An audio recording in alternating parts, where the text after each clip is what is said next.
तो बच्चों आज हम शुरू करने जा रहे हैं चैप्टर 3 कक्षा 12वीं की फिजिक्स का, जिसका नाम है विद्युत धारा। विद्युत धारा किसी चालक में कैसे प्रवाहित होती है, इसको आइए समझिए। यहां पर हमने आपके सामने दिखा रखा है पहले से ही। हमारे पास ये दो चालक हैं, ए और बी। चालक ए को हमने रखा है उच्च विभव पर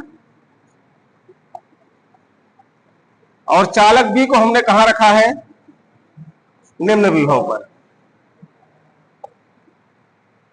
अगर हम चालक ए को जोड़ देते हैं किसी वायर से चालक बी के साथ, तो इसका आवेश इसमें जाना शुरू हो जाएगा। क्यों आवेश जा रहा है? क्योंकि दोनों के विभव में क्या है, अंतर है। और विभव में अंतर है, आवेश जा रहा है।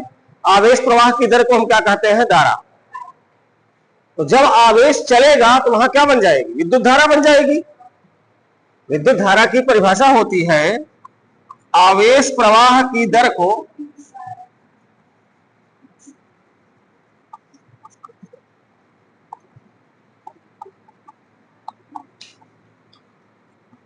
विद्युत धारा कहती है। पंखा बंद करिए। फैन नंबर 4 और फैन नंबर 7 विद्युत धारा कहते हैं। जरा एक बात समझो, इसमें आवेश का आदान प्रदान कब तक होगा? आपने संधारित्र पढ़ा होगा, धारिता पढ़ा होगा। वहां पर आपने देखा होगा जब दो चालकों को जोड़ा जाता है तो उनके बीच आवेश का आदान प्रदान तब तक होता है जब तक दोनों चालकों का विभव एक समान न हो जाए। अब इसका विभव ज्यादा है, इसका विभव कम है, तो आवेश यहां से यहां जाएगा, और जब आवेश जाएगा तो धारा मिलेगी। लेकिन यह बताइए कि कुछ समय बाद दोनों के विभव एक समान हो जाएंगे, और जब दोनों के विभव एक समान हो जाएंगे तो धारा का मिलना बंद हो जाएगा, तब तो धारा प्रवाहित नहीं होगी। तो जैसे ही आपने जोड़ा वैसे ही इसका चार्ज उसमें चला गया, विभव समान हो गया। विभव समान हो गया, धारा नहीं मिल पाएगी। तो ऐसा कुछ काम करें कि दोनों के बीच विभवांतर बना रहे। अगर विभवांतर बना रहेगा तो आवेश का आदान प्रदान होता रहेगा, आवेश एक चालक से दूसरे चालक में जाता रहेगा, और जब तक आवेश एक चालक से दूसरे चालक में जाएगा तब तक विद्युत धारा मिलती रहेगी। तो कुछ ऐसी युक्ति करो, कुछ ऐसा जुगाड़ करो। जैसे देखो, आप जब मोटर चलाते हो पानी भरने के लिए तो लगातार पानी निकल रहा होता है पाइप से। उस पर कहीं ना कहीं से डिफरेंस बनाया हुआ है जो मोटर तुमने चालू किया।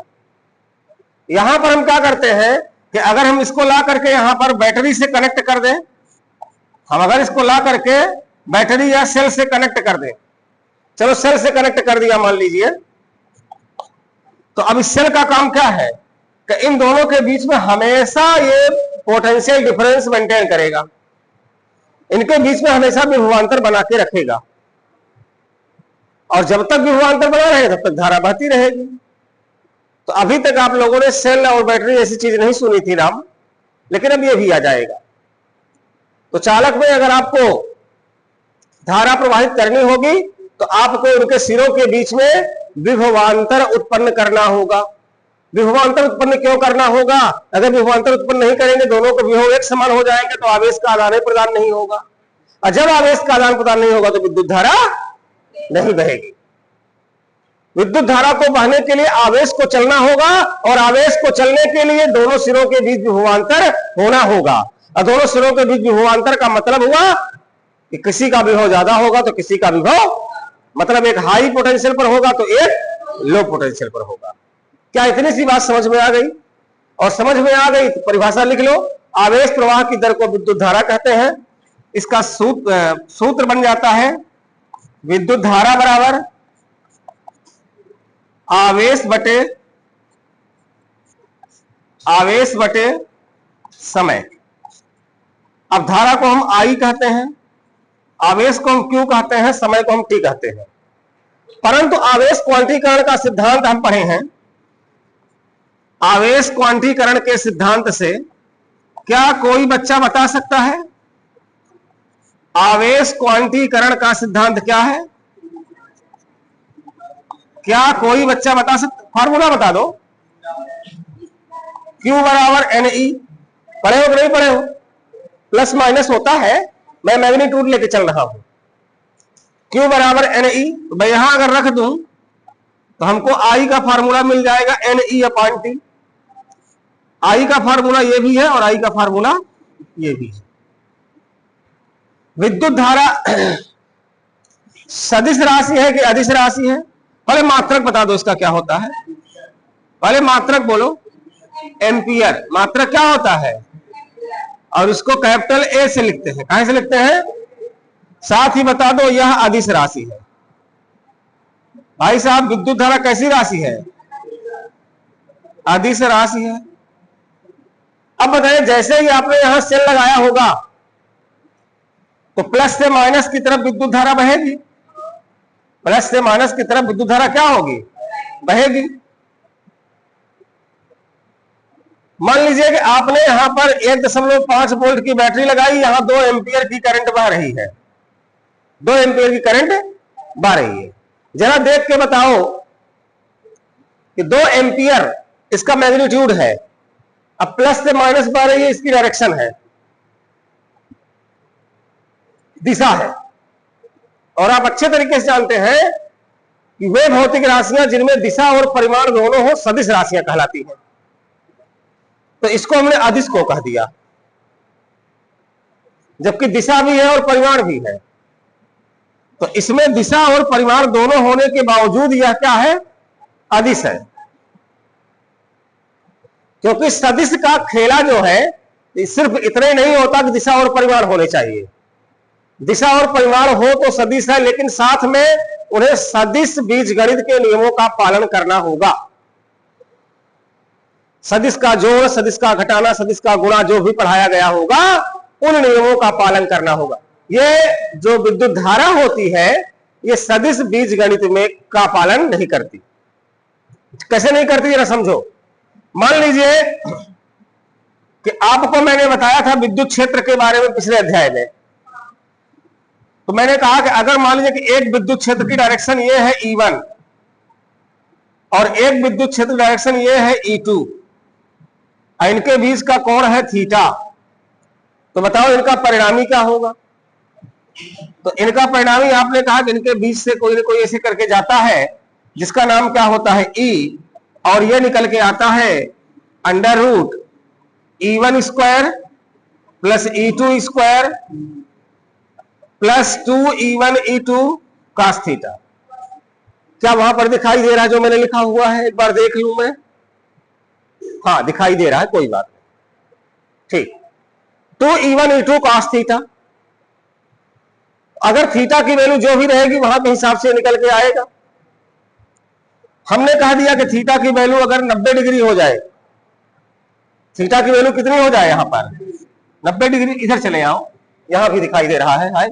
अगर थीटा की वैल्यू 90 हो जाए इसका मतलब एक इधर चला जाएगा E1 और एक चला आया इधर E2, और तब E बराबर हो जाता है under root E1 square plus E2 square, ऐसा बनता है। अगर थीटा की वैल्यू 180 कर दें, कितना कर दें? ये चला गया मान लीजिए E1 और इधर क्या चला आया E2, तो यहां से परिणामी जो E आएगा वो E1 माइनस क्या हो जाता है E2। किसी कोण पर रहेगा तो ऐसे होता है। लेकिन अगर विद्युत धारा के लिए कोई भी परिपथ आप बनाते हो, मान लीजिए कि इधर एक धारा बह रही थी I1, इधर एक धारा बह रही थी I2, तो बताओ यहां से परिणामी धारा क्या होगी? तो बहुत सिंपल सी बात है कि परिणामी धारा हो जाएगी I बराबर I1 प्लस I2। सीधे दोनों को जोड़ देना है, भले थीटा कोण पर थे, दोनों को क्या करना है। तो क्या बताओ ये बीजगणित है, सदिश बीजगणित का पालन किया? यह सदिश बीजगणित का पालन नहीं है।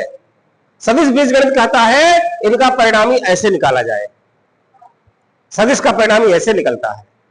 मान लीजिए कि एक करंट आपकी इधर जा रही थी I1 और एक करंट आपकी इधर जा रही थी I2। हम पूछे परिणामी करंट क्या है, तो क्या कह दोगे? I1 माइनस I2 कह दोगे। परिणामी करंट इसकी कैसे बनेगी? इसकी परिणामी करंट आई बनेगी। क्या हो जाएगी? आई हो जाएगी। कुल मिला के कहने का तात्पर्य यह होता है कि ये सीधे जुड़ जाती है। ये सीधे क्या होती है? जुड़ जाती है। इसका ये बीजगणित का पालन नहीं करता, इसीलिए ये सदिश न होकर के क्या हो जाता है? अदिश राशि हो जाता है। तो क्या विद्युत धारा के बारे में जो बातें बताई गई समझ में आया आपको? क्या समझ में आ गया? आवेश प्रवाह की दर को विद्युत धारा कहते हैं। आवेश को प्रवाहित होने के लिए विभवांतर होना चाहिए, है ना? अब विभवांतर उत्पन्न करने के लिए हम किसका प्रयोग करते हैं? सेल या बैटरी का। किसका प्रयोग करते हैं? सेल या बैटरी का प्रयोग करते हैं। इसका सूत्र होता है I बराबर Q अपॉन T।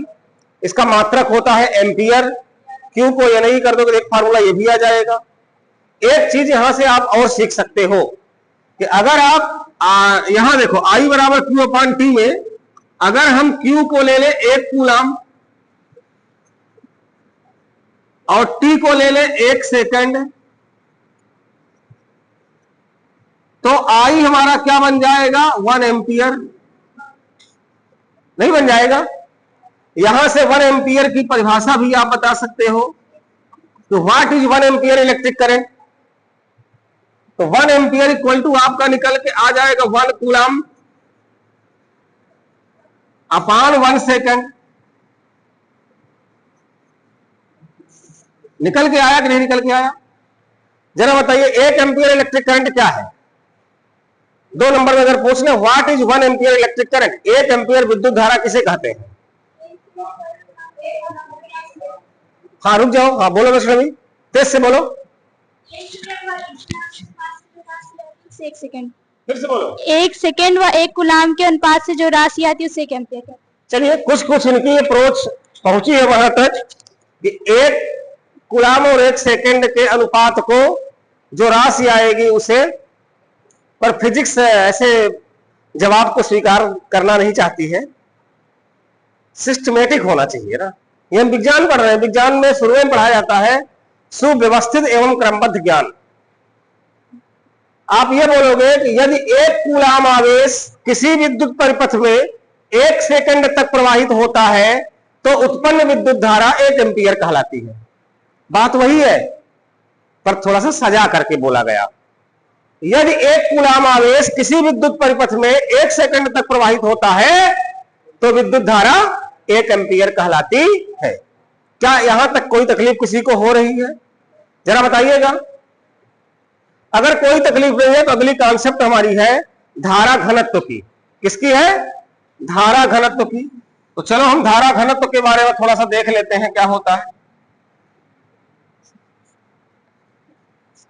धारा घनत्व प्रति एकांक क्षेत्रफल से प्रवाहित होने वाली विद्युत धारा को धारा घनत्व कहते हैं। इसको जे से लिखते हैं। जे बराबर सूत्र क्या बन जाता है? I अपॉन ए। यहीं से इसकी परिभाषा बनेगी।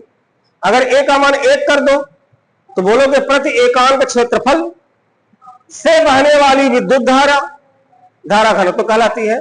परिभाषा लिखना हो तो लिख सकते हो प्रति एकांक क्षेत्रफल से बहने वाली विद्युत धारा को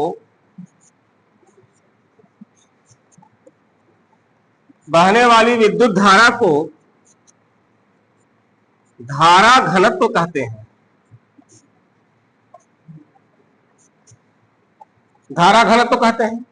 धारा घनत्व जे बराबर होता है I अपॉन ए। क्या होता है बच्चों? I अपॉन ए। अगर I का मान Q अपॉन T लिख दोगे तो J का एक सूत्र और आ जाएगा Q अपॉन AT। अगर Q का मान NE रख दो तो J का एक सूत्र और आ जाएगा NE अपॉन ET। J के कई सूत्र हैं, ध्यान देना है। और यह सदिश नहीं, अदिश नहीं है, यह सदिश राशि है।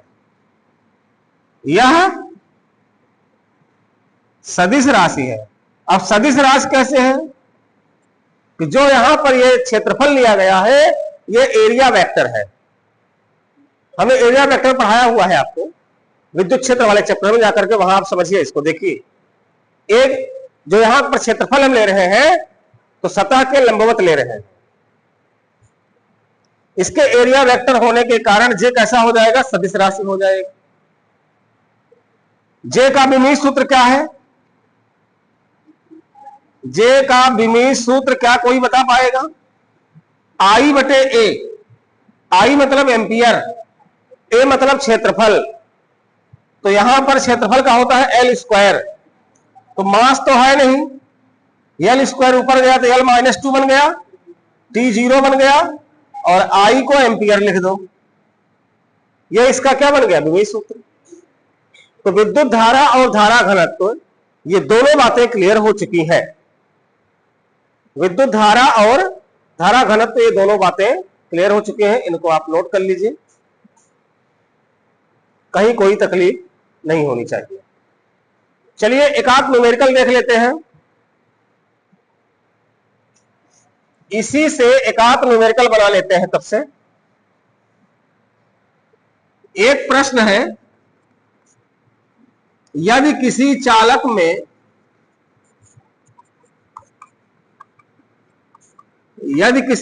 में 30 मिनट तक 60 कूलाम आवेश प्रवाहित होता है,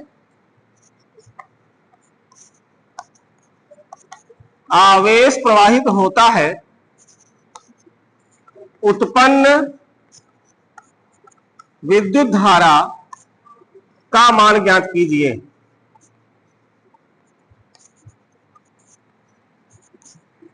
यह सवाल आपको करना है, अभी इसका जवाब तुरंत हमको बताइए। यदि किसी चालक में 30 मिनट तक 60 कूलाम आवेश प्रवाहित होता है तो उत्पन्न विद्युत धारा का मान ज्ञात कीजिए। क्या कर पाएंगे आप लोग? आइए समझते हैं कैसे करेंगे। यहां पर हम लिख लेंगे, दिया है ये आपको 30 मिनट समय दिया है, 60 कूलाम आवेश दिया है, यानी Q का मान कितना दिया है, 60 कूलाम, और समय कितना दिया है, T 30 मिनट। I बराबर सूत्र क्या जानते हो जरा देखो, Q अपॉन T, तो 60 बटे 30, 30 दूना 60, उत्तर आ गया 2 एम्पियर। कितना आ गया, 2 एम्पियर। और बहुत खूबसूरती से आप आए घर में, बोले कि बड़ा सरल सवाल आया था, बन गया, परंतु यह जवाब आपका गलत है, यह जवाब आपका गलत है। अब गलत क्या है इसमें, फिजिक्स के न्यूमेरिकल को हल करने के सबसे पहले आप लिखोगे दिया है गिवन में, और इसके बाद आप देखोगे क्या उनकी सबकी यूनिट एक ही जैसी है, मतलब या तो सब एमकेएस में हो या तो सब सीजीएस में हो। प्रयास करो सभी को एमकेएस में लाने का। तो समय का मात्रक मिनट नहीं होता एमकेएस में, सेकंड होता है, और यहां इन्होंने 30 मिनट लिखा हुआ है, लेकिन यहां इन्होंने कूलाम लिखा हुआ है, तो कूलाम तो ठीक है वो एमकेएस में है, पर ये एमकेएस में नहीं है। तो हम क्या करेंगे, पहले इसको सेकंड में बदलेंगे। तो 1 मिनट में कितने सेकंड होते हैं, तो 30 मिनट में हो जाएंगे, 30 का गुणा कर दो, तो ये जो मिनट था अब इसमें इतने सेकंड बन गए, तब आई बराबर हो जाएगा 60 बटे 30 गुणे 60। तो ये 60 से 60 क्या हुआ, कट गया, तो आपका जवाब कितना मिल गया, 1/30 एम्पियर। कितना मिल गया, 1/30 एम्पियर। क्या कोई दिक्कत जा रही है, बन पाएगा कि नहीं बन पाएगा? तो चलिए इतना खत्म करिए, इसके बाद आगे देखते हैं।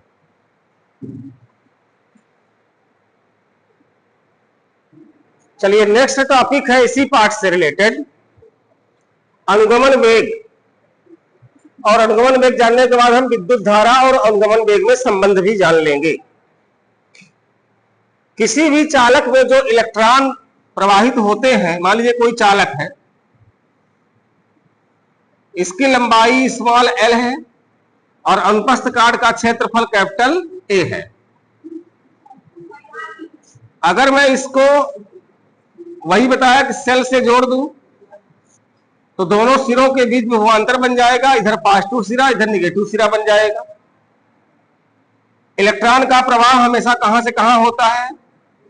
अगर मैं कहूं कि ये इलेक्ट्रॉन है, ये नेगेटिव से पॉजिटिव की तरफ चलता है, और करंट का प्रवाह कहां से कहां होता है? तो पॉजिटिव से नेगेटिव की तरफ होता है।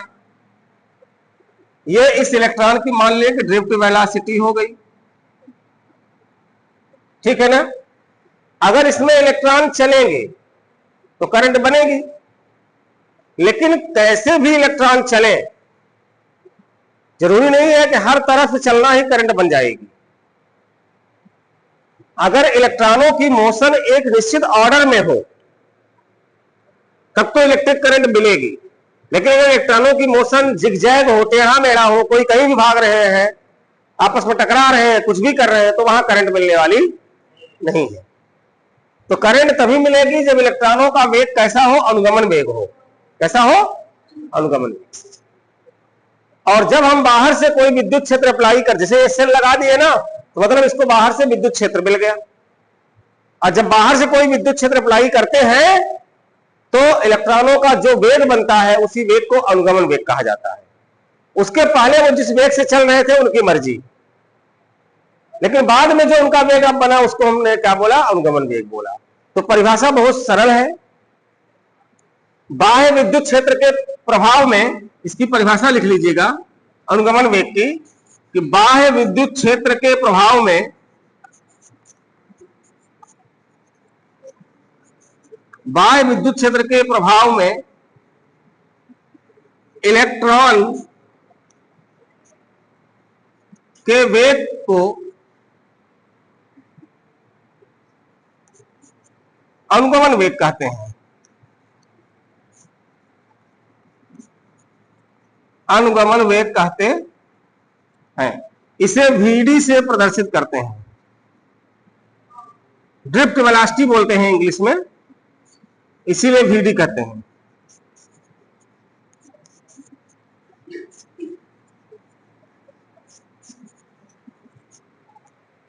इसे वीडी से प्रदर्शित करते हैं।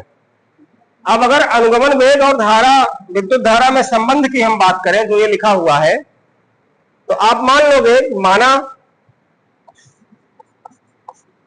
स्मॉल एल लंबाई तथा ए अनुप्रस्थ परिच्छेद, ए अनुप्रस्थ परिच्छेद का कोई चालक तार है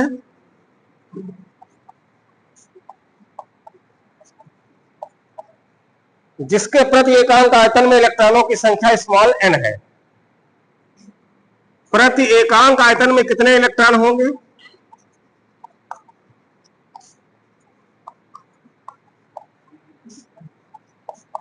प्रति एकांक आयतन में इलेक्ट्रॉन की संख्या स्मॉल एन। पूरे आयतन की बात नहीं हुई है अभी। प्रति एकांक मतलब एक कोई छोटा सा इसका आयतन ले लिया गया और उस आयतन में कितने इलेक्ट्रॉन है? एन इलेक्ट्रॉन है। तो पूरे आयतन में कितने इलेक्ट्रॉन होंगे? आयतन से गुणा कर दो। आता है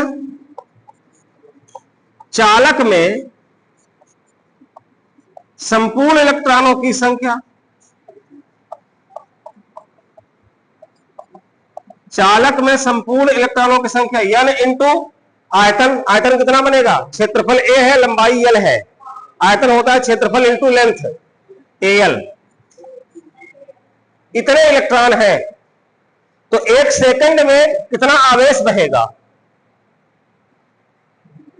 अतः एक सेकंड में चालक से बहने वाला आवेश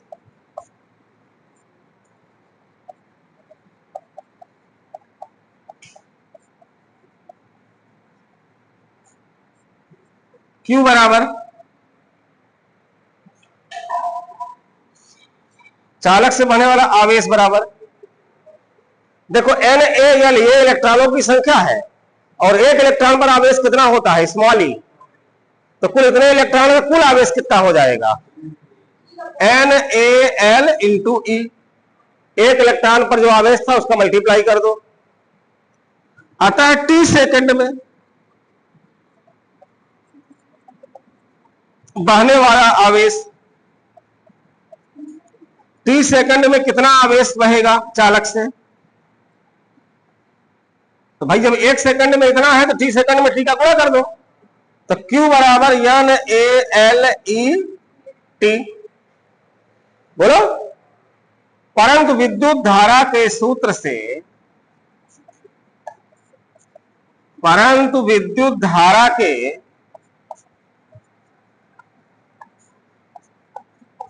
सूत्र से I बराबर क्या होता है, Q अपॉन T। तो I बराबर Q की वैल्यू आपने क्या निकाला, एक चीज का यहां और ध्यान दे रहा है कि जो L है थोड़ा उसके बारे में, चलो अब यहां नहीं मिटाएंगे, यही समझा देते हैं। NaLe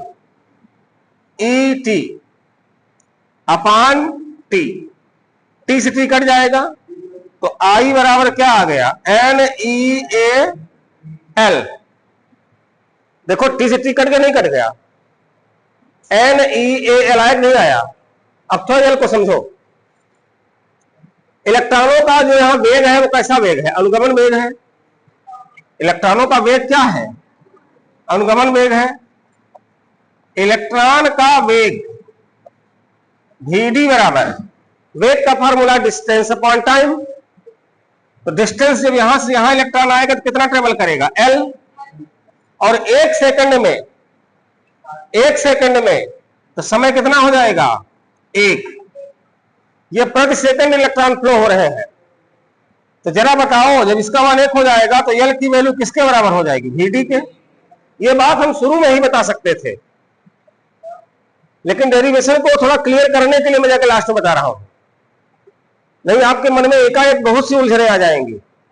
पहले मैंने एक प्रति एकांक आयतन में इलेक्ट्रॉन बताया, फिर मैंने आपको पूरे आयतन का बताया, फिर मैंने ई का गुणा करके उसका आवेश बताया 1 सेकंड का, फिर मैंने टी का गुणा करके आवेश बताया पूरे समय का। अब वही कह रहे हैं कि प्रति सेकंड जो उनका वेग होगा इलेक्ट्रॉनों का, प्रति सेकंड जो इलेक्ट्रॉनों का अनुगमन वेग होगा वो एक्चुअल में L के बराबर हो रहा है। तो जहां L लिखा है वहां पर क्या लिख दोगे, Vd। क्या लिख दोगे, Vd। तो अतः आपका I बराबर क्या निकल के आ जाएगा, NeAVd। I है विद्युत धारा, Vd है अनुगमन वेग। यही आपका विद्युत धारा और अनुगमन वेग में संबंध है, यही आपका विद्युत धारा और अनुगमन वेग में क्या है, संबंध। बना लीजिए।